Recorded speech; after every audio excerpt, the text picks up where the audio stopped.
Hey quilters, this is Anne.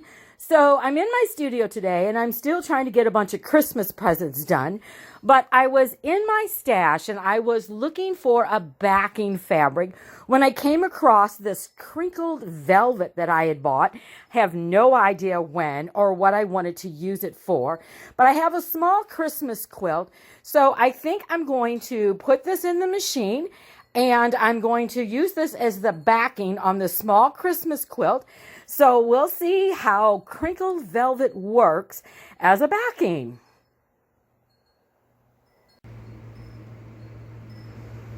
All right, quilters, I am back. I have my quilt loaded into the machine. Now, I know it might be a little hard to see, but the grain of this, turn this over, of my crushed velvet, the grain all goes in this direction. So when I put this in, I put the edge of the fabric to the top, and I used that because I didn't know how bad this was going to unravel. So I did leave that edge on, and that's what I used to pin it in. Now, because my grain goes in that direction, I put my quilt in so that the top was over there and the bottom's here, following the grain of the fabric. And I usually try and do this with a quilt because if I put the longer side in this direction, I have to roll it fewer times. What I wasn't thinking, though, is that when I do my designs are also going to stitch in this direction. Now, if this were a customer quilt, I would take it out and I would reload it in the opposite way, because in reality, on a customer quilt, I would want my designs to go in this direction from side to side instead of from top to bottom. But this is my quilt, and I'm not really that picky because it's just going to be on my couch. And this is an experiment with this crushed velvet anyway. So now I'm going to come over, and I'm doing this in my Butler. This is another one of those little taste of Butlers. So here's my screen. Now this orange that you're seeing, that is my quilting space that I already have set up. And we talked about that in the last video. Now, I've decided, because I want to do a lot of different designs, I want to try quilting out a lot of my quilt Christmas designs that I've never stitched out, because I want to see what they look like before I put them on someone else's quilt. So I've got my main space here, and now I'm going to go show you this. Here we go. You can see that it has 1 to 3. That means, oh, sorry about that. That means that I almost tried to close my app there. That means that I have 3 different areas of my quilt defined, 3 different pattern areas in the layout. This is the main one. If I hit this button, it's going to show you that this is another section of the quilt that I'm going to quilt out, and this is called Christmas Cookies. I've never stitched this out, so we'll see how cute that is. Now I'm going to hit this button again, and now this is called Christmas Bells, and I'm going to stitch that out. Now if I want to see, also one I've never stitched out, if I want to see what that's going to look like on the top of my quilt, right now I'm only showing 1 pattern block at a time. So down here in the left hand corner, I'm going to hit this little button, and that is going to show me everything that I have quilted out, or that I'm going to be quilting out. So I'm going to get started on quilting this. Now I put a red thread on the top for the quilting, but I am using a kind of cream off-white color on the back because I think I really do want that quilting to show. So I'm going to get quilting, and I will see you hopefully when I get some of this done.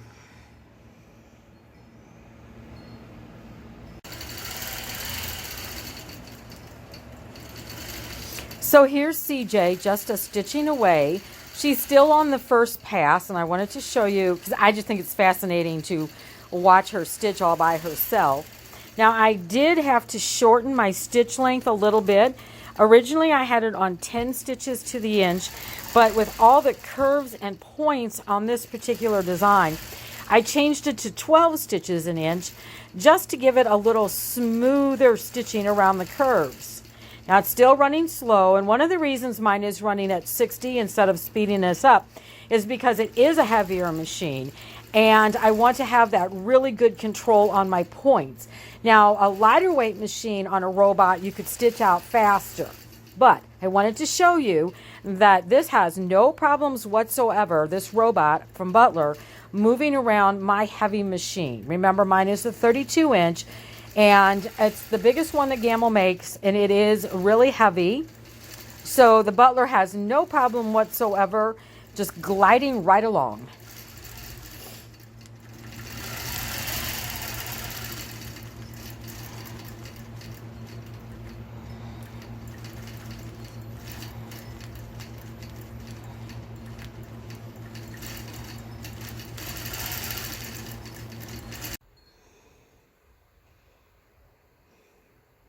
All right, quilters, I'm back. I have finished those first two passes, or rather my Butler did while I was binding a quilt.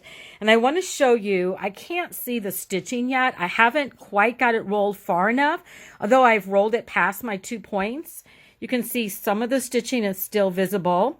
I did really like these designs, so I'm really excited to see how it's going to look on this crushed velvet. And this crushed velvet is actually a really deep burgundy, which is hard to tell in this picture. It looks a little pink, but it's really a gorgeous deep burgundy, which is perfect for this quilt. Okay, so here I am in layout. And I need to go in and get rid of these designs and put in the ones that I want. So I'm going to change from layout over here, and I'm going to go into edit. Now I'm looking at everything. I don't want to look at everything, so bottom left corner, I want to look at one at a time. This is my main quilting area, one of 3, and so I'm going to go down here. And so now I am looking at my pattern box number 2. And I want to get rid of the design in here so I can put in a new one. So I am going to come over here and I'm going to hit the minus, which took all of that out. And so now I'm ready to put in something new. So I'm going to go to my patterns and I'm in recent. Now, some of the ones that I already did, this was the Christmas cookies. And now I want to do this one called Snowman. I think that would be a really cute one. So I'm going to click on Snowman. I'm going to come over here and hit my check mark because, yes, that's the one I want. Now, it doesn't fit. It's a little bit big here, so I need to squeeze this down and make it fit. I'm going to come over here, get this little button, and this little button is going to let me put in however many I want to put across. And I'm going to try autofill first. I like to see what that looks like. And I can see that it really made some short, fat snowmen. And I don't really want that. So it gave me 3 snowmen. And I think I'm going to add maybe 2 more. Come up here. Squish this into fit. See how that looks. And let's see if we can't make that a little bit bigger. I think that looks much, much better. So they're not quite so squished together and so short and fat looking. So I think I like that. So now I need to change the patterns in my next box. So I am going to get back into my main edit screen. Now it says 2 of 3. I'm going to change that to 3. That's the one that I had in there, the Christmas cookies. I want to get rid of that. So I'm going to come over here, hit the minus. Now I need to add something. So I'm coming over to here. Going to go into my patterns. Now, I know that the one I wanted to put in here is called Sleigh Ride. So I'm going to kind of zoom in here so you can see there's Sleigh Ride. And B2B just means border to border.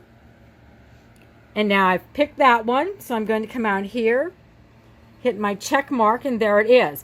Now I need to go through that same procedure, this button up here, which is going to let me say how many I want across and how many down. I'm going to try autofill, And I can see that, yeah, okay, that's going to be like way, way too spread out. So I'm going to have to add some more. So horizontal, I'm going to add 2, like this. Squish this over where it should be. And I think I like that. That looks pretty good. So let's get back into looking at everything. So I can see I'm going to have these little snowmen and penguins on skis, and then I'm going to have the big snow people.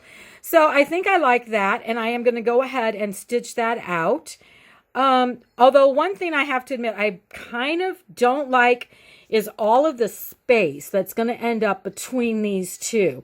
So I think I'm going to move this one here and bring it down just a little bit so that it's a little closer. I'm going to just grab that. Cold fingers again. Come on. All right. Let me get back into this. Oops, sorry. And we're going to get into this one. And we are going to bring him down just a little bit. What happens when you have cold fingers? A little bit past that line. And then I can go back in, look at everything at once. And yeah, I kind of like that a little bit better so they're not quite so far apart. I don't want to have a big line of empty stitching. So I am ready. I'm going to go ahead and stitch this out. And hopefully, I think I have 2 more rows after that. So we'll get a couple of more designs in.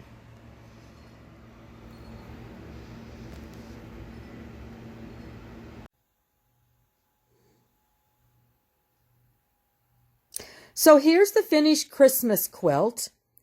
I used a deeper red thread on the top, so you can't really see it in any of the dark spaces, but you can see the quilting in the light spaces.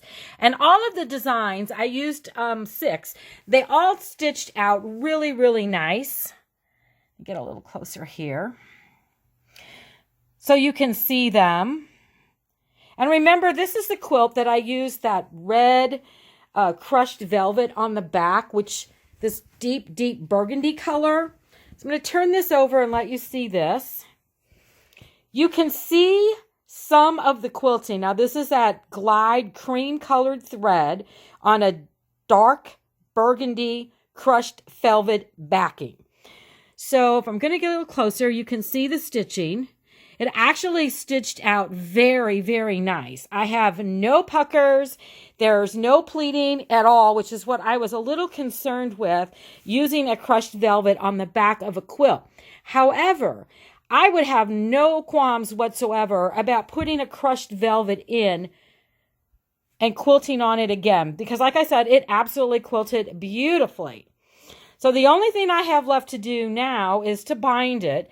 And the only problem that I had with is this edge of this crushed velvet. Little pieces of red fuzz come off. So I need to hurry up and get a binding before everything in my studio is covered with red velvet. So like I said, I would have no qualms whatsoever putting this in my machine and quilting on this again. It did quilt up beautifully. I'm going to finish putting the binding on this quilt, which anyone knows me knows that that is my least favorite quilting activity. And this quilt is mine. It's going to be on the back of my couch. So anyone that comes to my house on Christmas can snuggle up and stay warm. So I hope you all enjoyed my little journey through using crushed velvet as a backing on my quilt.